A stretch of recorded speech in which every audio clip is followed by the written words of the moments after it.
Ladies and gentlemen, welcome back to Hometown TCG. My name is Josh.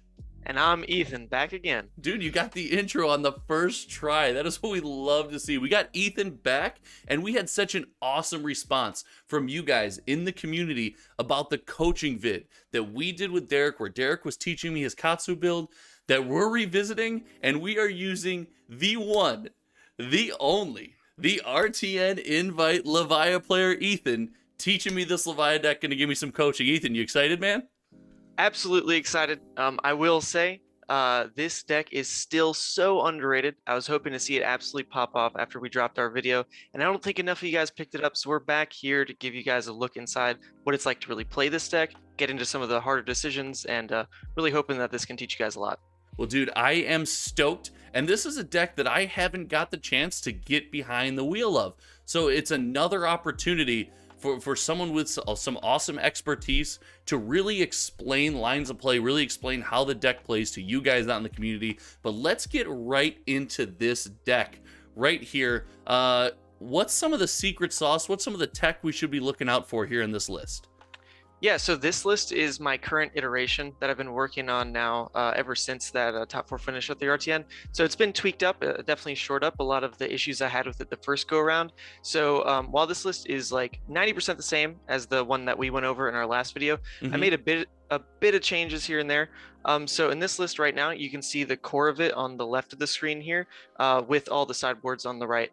So the main difference right now is that in the core, I went ahead and added these Hungering Slaughter Beasts instead of these Writhing Beast Hulks because this card swinging in for 7 is absolutely massive. So I think adding these bigger, taller cards to the deck has really helped it just hit harder and done the damage that I want it to. So that's really what I'm going for with the core of the deck overall now. I've just committed to that theme of I want the biggest numbers, I want these large attacks, and I want to abuse as many action points and go-agains that I can to just keep swinging again and again. Dude, I love it. You're the full lean in on the brute mentality. Like, how big can I get my numbers? So just from a student to coach perspective, I'm assuming a lot of times we're going to want to get ourselves involved in a race. If you're leaning into these big numbers, from my perspective, we're assuming we race very well. So that's kind of what we're going to be trying to do here, right?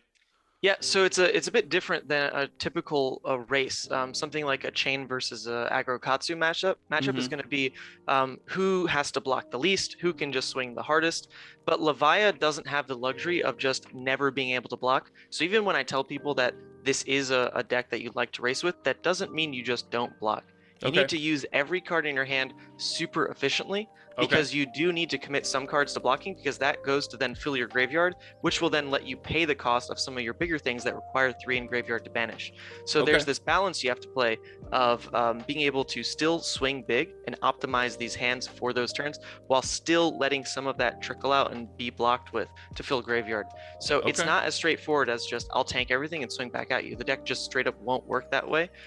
So that's the big learning curve is yes, you're committing to this race, but don't get super greedy when you see these hands and think, oh, if I just roll Scabskins this turn, I can swing, twice for 7. That's probably not the best play. The best play might be committing to blocking a few things here and there and just being happy with swinging 7 once, because if they take it, it's still 7 damage. If they block with it, they've lost tempo. So that's the big thing. All right. Well, I'm really excited to check this out. Real quick, couple things. We did say there's a sideboard. In the sideboard, we have all our equipments laid out over here. Other than that, we're looking at Sink Below, Arc Smash, Pummels, Energy Potion, Gorganian Tome, Graveling Growl, and Unmovable. Sitting over here on the board, anything you really want to touch on really quick before we get into the deck as to, maybe why, is there some secret sauce to the sideboard, why some of this is here? Yeah, so the 56 card main board I will never touch. At this point, I think I've got it trimmed down to the exact ratios that Levia really thrives with. The one flex card being the blue Plunder runs. If you scroll down a bit, we can see those. That is just a blue slot that needs to be filled, and I haven't really found a better card to go in that slot for now. But if you're looking to tinker with the main board, that'd be the only flex slot. But with those 4 cards that you then get to play with, that's where the sideboard options come in. So I almost always am putting in the Gorganian Tome or the Sink Below. That kind of fills that 57th card slot. and then allows me to put a playset of something else in. Okay. So the Gorganian Tome goes in a lot of the times when you just want to add that consistency to your deck, draw your better cards, and at the same time, it's going to fill your graveyard. Sink Below does all the same, except it's going to, neg one card from your hand to do that same cycling that you like. So I don't Okay. like to run too many of them because it's also not a 6 power card, but Sure. just that little extra cycle is really good. So I always include either one of those at the 57th card slot, or versus Bravo, I do take Energy Potion. It's the only Okay. time. Then with those last 3 cards in the deck, I really like to put in the yellow Graveling Growls. That card just adds the consistency of what Levia is trying to do, while also helping your pitch curve and just being a really cost-efficient card when you are playing like an Art of War turn and banish 6, then Graveling Growls playable. It's amazing. So having more of those in the deck is good. Okay. But it is the flex slot because it's not the best version of the card. The best version is definitely the red.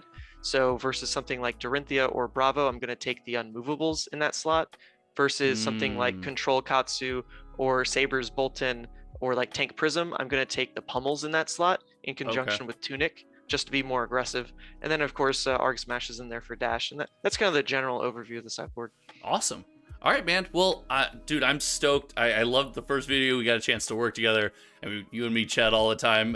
So I am surprised that I haven't got a chance to get behind this deck. So I am ready to learn from the master. Teach me. We got Dennis waiting for us in the other room. So guys, if you like this video, let us know in the comments below. If you get the chance, visit us at patreon.com/hometowntcg. Come hang out in our community. Be able to ask guys like Ethan all the questions you want. We're always hanging out, so appreciate you guys. And let's get into this gameplay. Are we ready?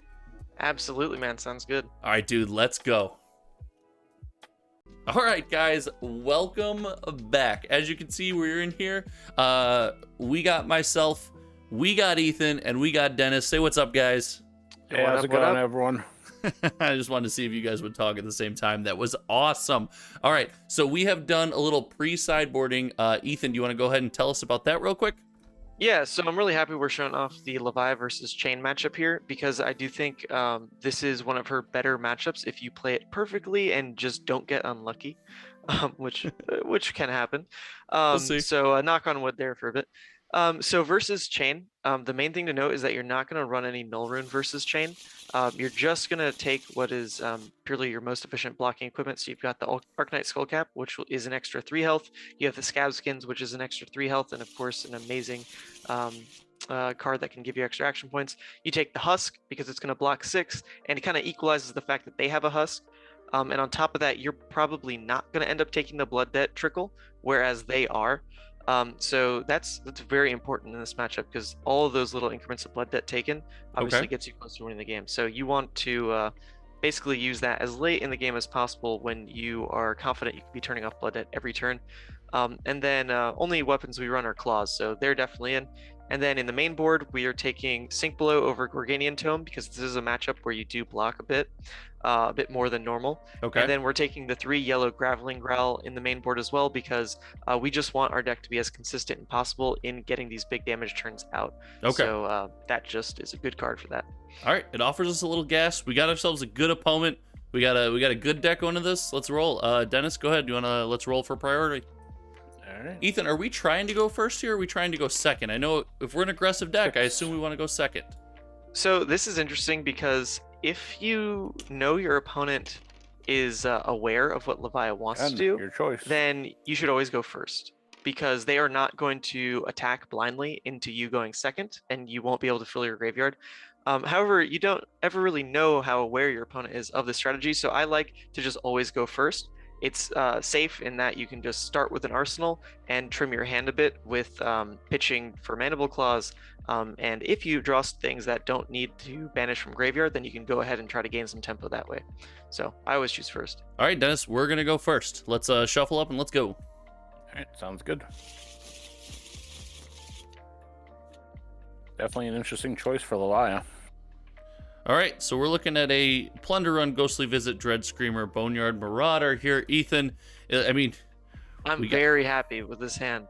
Tell you what, the sooner you see Ghostly Visit in a matchup, especially one that's a damage race like Chane, the better. So the fact that we started it here is making me quite happy. I think all we want to do really is make sure that card gets played and then set up an arsenal here.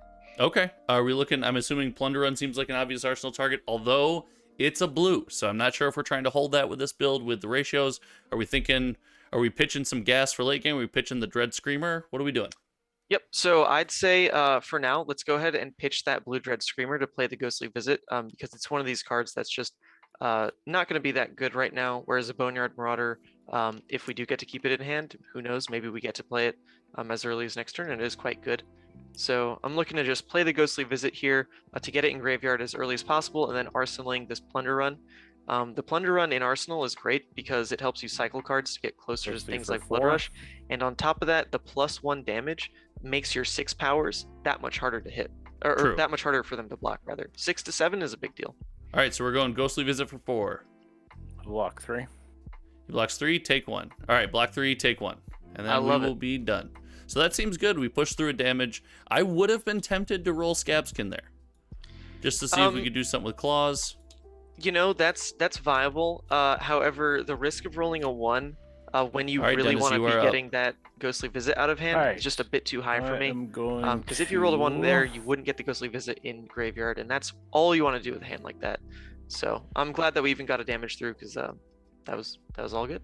So we have a Blood Rush Bellow already. Oh yes, this is awesome. And an all 6 hand.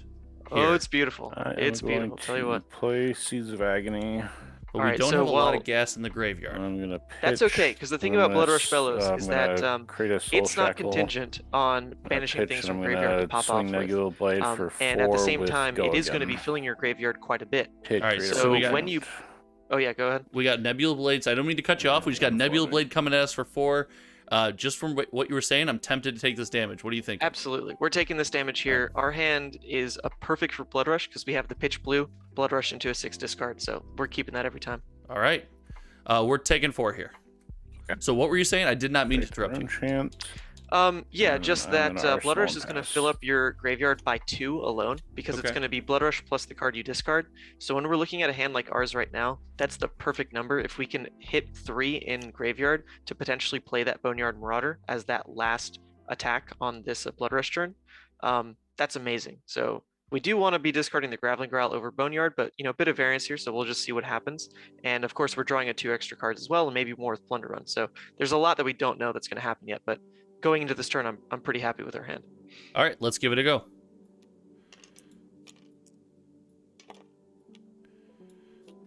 We'll go Blood Rush Bellow here. Yep. We'll let you pick a card to discard. Oh, beautiful. We're very happy about this. So we'll draw 2. Yep. And that reads that our brute attacks this turn gain +2. So we drew a Soul Harvest and a Reckless Swing, which seems, it seems okay. No, this is actually fine. So the thing to remember here is that the Mandible Claws are getting the +2. It's all brute attacks, not just attack action cards. So in our hand, we have a blue and we have 2 floating. That already is going to enable a swing for 10 with the claws. And then we'll have 1 floating after that, which is perfect for a card like Boneyard Marauder. So we're pretty happy with how this turned out. It's not the most explosive turn, but it's very early to have a turn even as good as we do. So we'll definitely be starting to swing with claws here because it has go again. We'll come in with claw 4 or 5. Right, no blocks. Dennis says no block. So we go back-to-back claw, I assume, right? Yes, absolutely. We then will swing in with this next claw. We will go claw. We do have to pitch a blue for this, and we'll have 1 floating. So right now I'd actually pitch the Soul Harvest over the Reckless Swing. That was my thought as well. Good. Okay. Good. No We're on the same wavelength. I'm picking up what you're putting down, Coach. Awesome. All right. So we got 1 floating. Yep. We have 1 floating here. So this is the choice where we can choose to play the Plunder Run here, just to try to push 1 more damage and cycle a card before playing the Boneyard Marauder. It's not amazing, but we know that he's not blocking a lot, so I'm a little inclined to just go ahead and play it because it's a cycle 1. So I would close the chain and go ahead and play the Plunder Run. I'll play Plunder Run. Yep. All right. So we do have to put these cards in graveyard as they're played. It's something to keep track of with Levia, and can also be something tricky that comes up with closing the combat chain to make sure there's more sixes in there. So now we're gonna have to banish 3 randoms, and we actually don't want to Boneyard hit. Marauder. We actually don't want to hit our 6 power in Right. there, because we're not That's super just for afraid 6. of taking even just 1 blood debt from the ghostly visit. So ideally we hit the It's ghostly for visit. 7. Ideally, we hit the ghostly visit. That would be Okay. great here. Okay. Oh, what's he doing? He's okay. I He's know where got to you wanna put banish your blood 3 debt. cards. You got to banish 3 cards. Which 3 were you banishing? Yeah, it was these 3. So Oh, the first 3? Okay. Yeah. So it was Okay. So that ones, and then the gravel. Oh, and I see. growl So we one, didn't so- hit the ghostly visit. Is that what's happening? yeah, so we missed the ghostly visit, but Boneyard Marauder for 7 hit draw card. Still okay. We're turning off blood debt by banishing the 7 It's at actually least. for So 8, right? saves us a life. Or actually 9, right? Yes, it is actually 9. You are correct. 9 hit Yep. draw card. Yep. Sorry, missed that myself. But yes, 9 hit draw Yeah, that card. Blood Rush Bellow, man, it gets huge. Okay, so I'm starting to see the benefit of the explosive Blood Rush Bellow turn. I don't know if he's debating a Husk here, or if If he he's... husk here, I would be so happy. This would But- be incredible. It would be, and even if he doesn't Husk here, I mean, he's getting pretty low. It's hey, big guy, sun's getting real low. He does have a full hand, though, to crack back at us. So how are you feeling right now? This feels like a pretty good open, man. This is going very well, and I will say, Okay. even though it might look like, Sounds this good. Good block. is beautiful, right? He's blocking Yes. the tusk. We love this. The trickle is on. We get to arsenal the reckless swing, which is actually very critical in this matchup. I'm feeling very good about this for a couple reasons. Only thing that went poorly was that we didn't banish the ghostly visit, but even the fact that he prevented us from drawing the card is totally fine there because we had a card to arsenal anyway, so we didn't really lose any efficiency for that. Okay. And then having a reckless swing in arsenal is really good in these racing matchups because if we have to start playing from a 4-card hand, having a reckless swing just sitting there all game is kind of perfect because it's just an extra 2 damage that's going to lethal them on their turn. So we're now looking to pretty much play from 4-card hands from here on out, unless something more opportune comes up. But that would be the game plan. card. Okay. So he's coming in with gonna come in for 8 draw. Enlightened card. Strike for 8 draw card. Yeah. Did you? How many cards does he have in hand? He's got Yeah, 2. I plundered run from Arsenal, so Okay. if this hits, And you I didn't draw- play Shadow Puppetry. You banished Shadow Puppetry, correct? correct. Okay. So Plunder Run for 8, hit draw card. We're assuming that he's Snapdragoning this all day, every day, twice on Thursdays. Well, did he choose go again, or what did? No, what he did chose do? draw. and He there's chose one draw arcane card. on Oh, this. chose draw card. So we've Yes, got the and it rune does chant. have an arcane. Yep. So we always take the rune chant because we're not blocking that. We'll take the rune chant for sure. I mean, Okay. I don't really care too much if he's gonna snap this early because we have. Yeah, that kind of feels okay for me. Yes. So we're on the same wavelength. You think you can What take we it? want to do though is really look at our hand here and talking about like card efficiency and what you can play. Sure. So right, we don't want to take damage just to take damage. So Right. if we look at our hand in terms of what our best play is, Mhm. it's pretty much just swing with Graveling Growl, which doesn't feel amazing, but you know what? That's just what the deck has to do sometimes. So that means we are blocking with 2 cards, keeping 1 card to pitch. That's just the turn. How are we going to get so- a card with 6 into our banish zone for Graveling Growl? Oh, sorry, Hungering Slaughter Beast is what we're playing. Oh, okay. Yeah. So we're looking to block with 2 cards. Okay. In this kind of hand, the best cards to block with would be Graveling Growl and Wrecker Romp because they are 6 powers. They're going to go to the graveyard, and then Plunder Run just only blocks for 2 anyway. So it's coming in for 8, you said? Yep. So then So I think I'd go ahead and block with Scab Skins and then the 2 6 powers we had, the Wrecker Okay. Romp and Graveling Growl. Just Okay. prevent the draw. So yeah, my instant reaction would be to let him draw and then try to block something later with a different hit effect, seeing as if Plunder Run might float. But I like your line here. Let's give it a go. So you said Wrecker Romp and Graveling Growl, Yeah. correct? All right, let's Yeah. do it. Yeah, by We blocking the will extra block 2, 8. by Okay. blocking the extra 2, you're I'll right that we're losing Snapdragon value to later, give it a go but this is again. what I'm expecting. Sounds good. If Yeah. he does use snaps in response, which he just did, we're actually like super happy with this, and now we don't even know how good Create a his Soul hand is to Shackle. swing back at I'm us. gonna pitch. We'll just see what happens. So he's pitching Art of War here, which makes me ecstatic. Refined for 3. Riftbind for 3. He's got 1 in hand. Do you have any in hand? Do you have none in hand and 1 floating? None in hand, 1 floating. I'm taking 3 here all day, right? We already talked about what we want to block with. He is going to draw a card.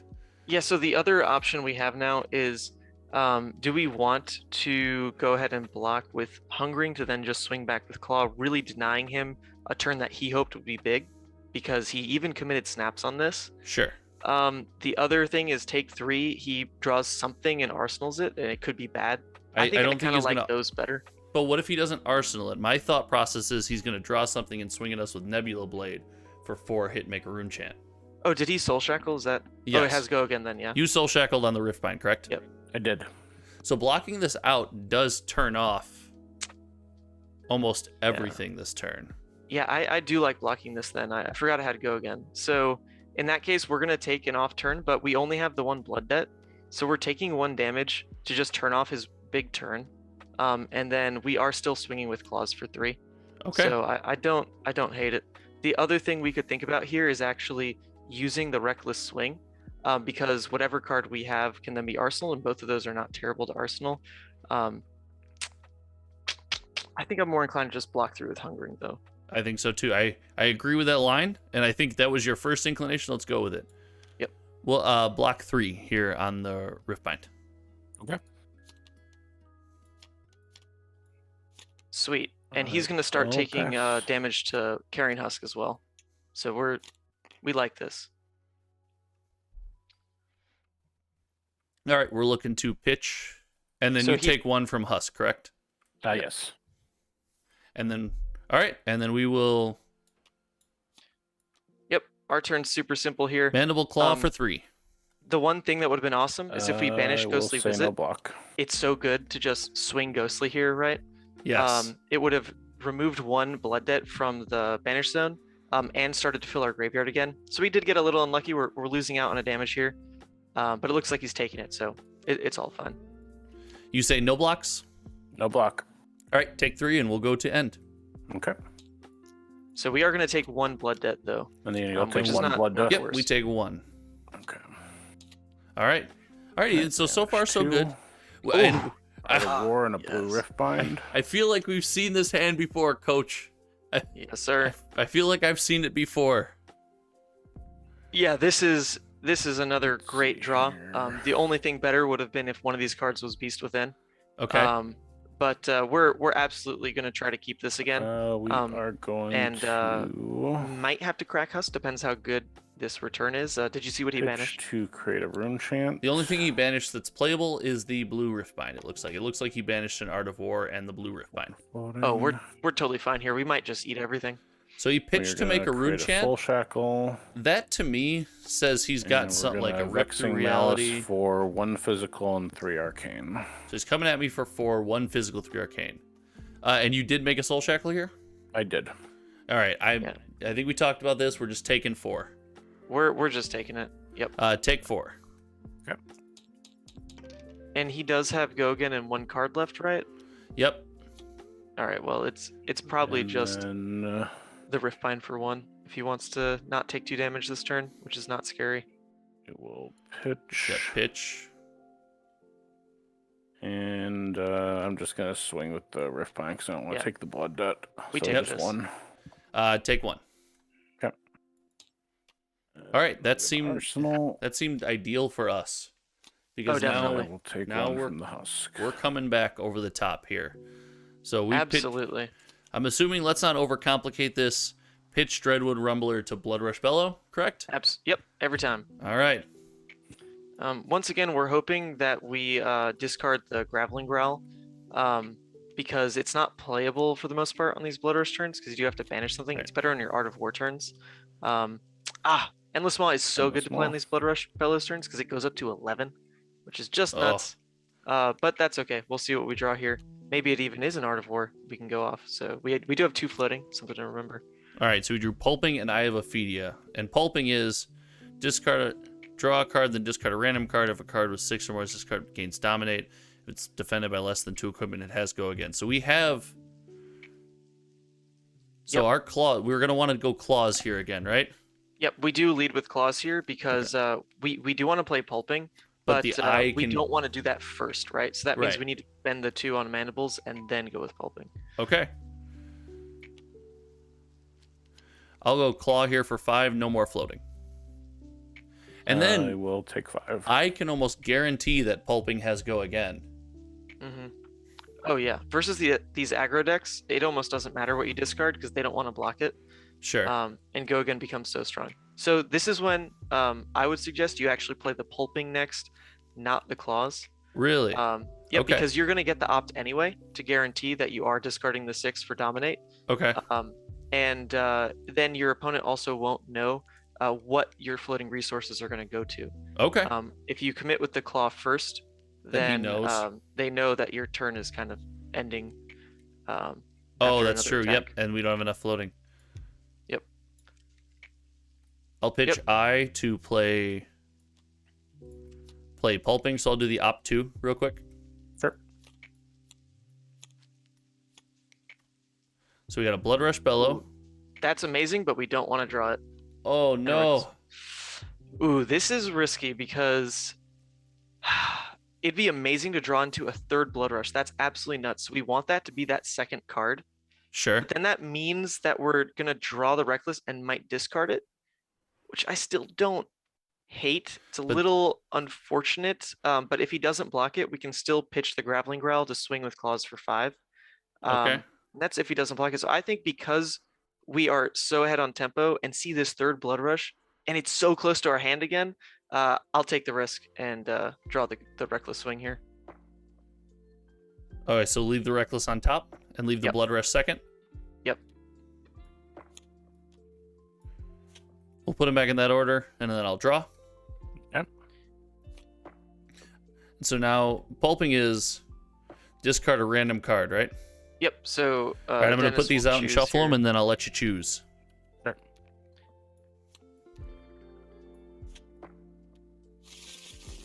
Dennis, there is a non-6 in here, my friend. Oh, don't tell him that. There is a Don't tell him. non-6, my friend. Man. All right, we Let's do have one go floating as well. with- Not that beautiful. one. All right. All right. Well, that went perfect. All right, so so this this has is 8 with 8 with dominate. dominate 8 with Dominate, and go again unless that card in Arsenal is a defense reaction, which I highly doubt. which we assume it's not. Yep.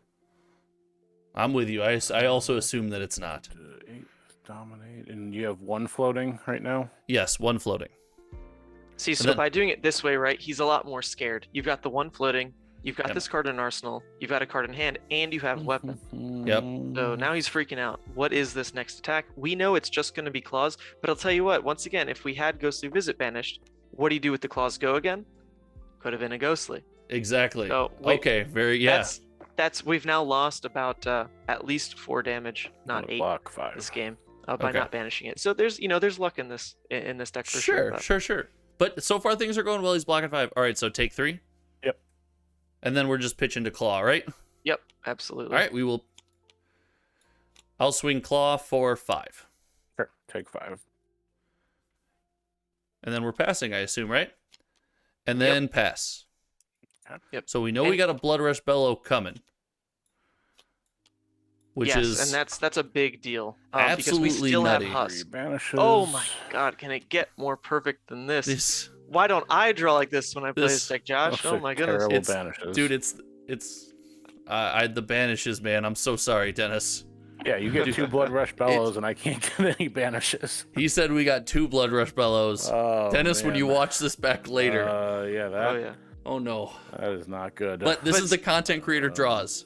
I will say, the deck is built to have a lot of Especially these 'cause, power that was- turns that because block your was my only best attack there. trio I of was really cards counting is on that Pulping, banish. Blood Rush, and Art of War, and normally you'll see them in some kind of sequence like that. Man. So we just what happen to do see we all 3 do Blood Rush, here? which is the best one of those 3. But it's not that uncommon to be like a Blood Rush We into an are Art of War, going into a Pulping, into to- another Art of War, or something like that. Right. Um, Okay. we also took a Blood Debt, don't forget, and Yep. you do need to fix pitch. There we go. Yeah, you look like you're in the middle of a rough one, dude. I'm sorry. We gotta show- I'm pretty sure that banish I just lose there. Well, I mean, let's play it out. Ethan's got some good advice. Let's see what we got. Yeah. So he's in a tough spot. I think when he's in this spot, drawing another Blood Rush Bellow is if it doesn't break him physically, it will break him emotionally. Try to disrupt your turn as much as possible. We're gonna red plunder run. But you know that's the power of the Levia deck, seeds, because if you look at the other brute options like Reinhardt, when they pop off with a Blood Rush, they don't present the same kind of damage that Levia can, because they need more cards in hand. They're more card hungry. Arcane. Whereas we can play the way we've been doing and basically play every card in hand that efficiently. Where Reinhardt needs the extra one to be discarded to play a lot of his cards. Sure, 100%. So we got Dennis coming in with blue consuming volition. I know he wants to hit us to disrupt our turn. He does have a Seeds of Agony on that, so he wants to get us to discard a card here. I think the move at this point, and you tell me if I'm right, because you're the expert here. I'm tempted to Husk here. What do you think? 100%. It's coming in for 5. You're thinking Husk? Yeah, we don't want to commit cards to blocking here again, because this has been a triple Blood Rush game, which is rare, but on these Blood Rush turns, you do not want to block generally. Okay. Whereas the early turns when we didn't have it, you saw we were blocking quite a bit. Sure. So that's kind of the two phases of the game. When you have these power cards, you don't want to block. So that's what we're going to play towards. We're just going to use equipment. Sure. We will block with Husk here. Yeah. Take the Arcane from the Seeds. Yep, take the Arcane from the Seeds. Okay. And then I will take my Here comes the emotional break, Josh. Oh my gosh. Oh no. I mean, we have other plays Dennis. we can go for. You know what's also just amazing is Endless Maw for 9. We're not doing it. I love Dennis, but let's break him. Okay. Blood Rush Bellow. Jeez. Oh my god. Oh no.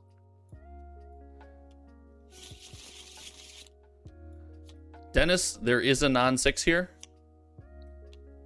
Don't give him hope. Just Josh. kidding. Oh, God. All right, and we kept the Dread Screamer. Oh, this could be amazing. This could actually be amazing. Oh, and we drew another blue. Wow, we are not missing. This is unreal. So we got 2 float here. Is it Dread Screamer first? So this is interesting. So with a hand like this, we don't actually want to double claws because we could, right? Because we could double claws, but it would be pitching the Dread Screamer for the Hungering Slaughter Beast. Okay. Which is 19 damage, which is good, but we could also go the route of pitching.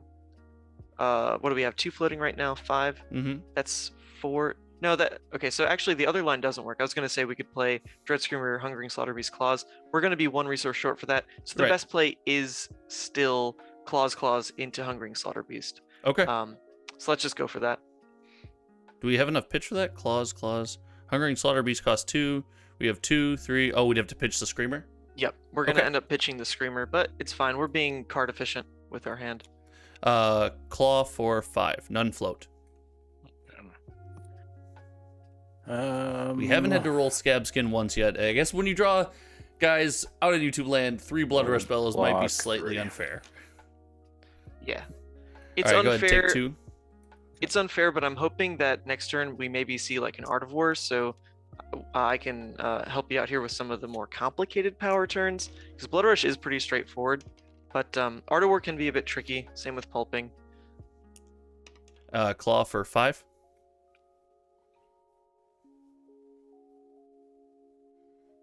But, I mean, that's the beauty of these. The games are going to go by, and we're going to have more coaching sessions. So, guys, you will get to see an episode, hopefully, where we don't just rip 3 Blood Rush off the top and go ham. But that shows you some of the power of this deck that Ethan's built.